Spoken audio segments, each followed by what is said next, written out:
Hello friends, Annapurna छुंक को आपण मानक पुणी थे स्वागत। आज वीडियो आपण मान सहित शेयर करी आ गोटे रेसिपी जोटा कि हूँ क्रिस्पी आलू और पोटल चिप्स। तो आपण यहाँ केवल 10 मिनिट रे केमिति बनै पारे आज मुझे सहित तार रेसिपीटा शेयर करी। आपण मैंने वीडियोटा को पूरा देखी नियंतु। आपण मैंने एमती क्रिस्पी आलू चिप्स घरे निजे बनै पारे जोटा कि हूँ आलू पोटल गोटे चिप्स। तो ये देखिपे प्रथमे मो आलू पोटल को भल भाव में धोईकी ताकू पूरा सरु सरु करके काटी नी।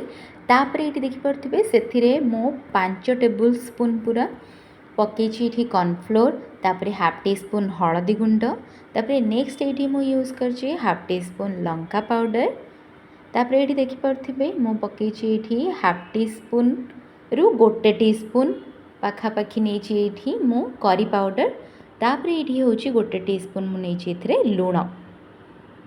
आपण मैंने लुणटा निज टेस्ट अनुसार ने।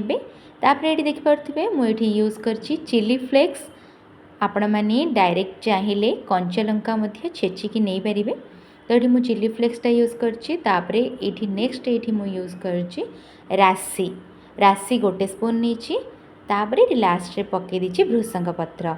तो एतिकी जिनस को मु कौन कली ये गोले की किसी समय पर्यंत यहाँ को एमती ही छाड़ी नेबी। यहाँ जेहेतु सांगे सांगे मु छाणी नेबी तो से लुणटा मु पकई देछि। आपण माने जदि टिके लेट रे छाणिया चाहूँगी ताहले लुणटा को सही समय रे पकईकी सांगे सांगे छाणिबे।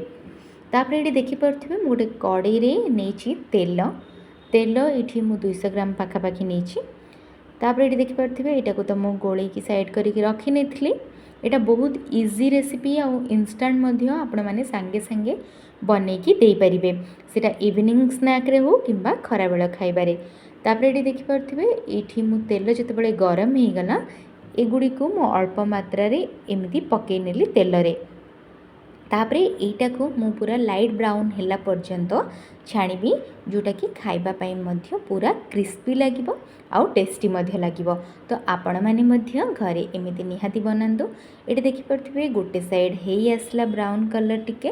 तो मु ताको आर साइड को पुणी थरे ओल्टे नेली आ किछि समय परे माने हाई फ्लेम रे ही छाणी देबा परे एटी देखि परथिबे जो क्रिस्पी आलू और पोटल चिप्सटा पूरा रेडी हो जाइछि। आपण माने मध्य घरे एमती इंस्टांट सांगे सांगे जदि आपण मानकु दरकार होची आपण माने एमती बनै परिबे और खाई परिबे मध्य। तो देखि परथिबे प्रथम थर मो एठी छाणी एली। तापरे सेम प्रोसेस रे ही आपण मानकु बाकी सबुतिक मध्य छाणी नबार अछि। तो देखि परथिबे एठी रेडी हे गला मोर आलू और पोटल चिप्स। आपण माने चाहिले अलगा परिबा मध्य यूज करि परिबे, किंतु जदि आपण माने सांगे सांगे खाया पई चाहुचंदी ताहले एतिकी जिंस पकेकी बनेकी खाई परिबे आ निज फैमिली सहित एंजॉय मध्य करि परिबे। मोर एही सिंपल रेसिपी जदि भल लागि चैनल को सब्सक्राइब कर देबे, वीडियो टी को गोटे लाइक और शेयर मध्य कर देबे।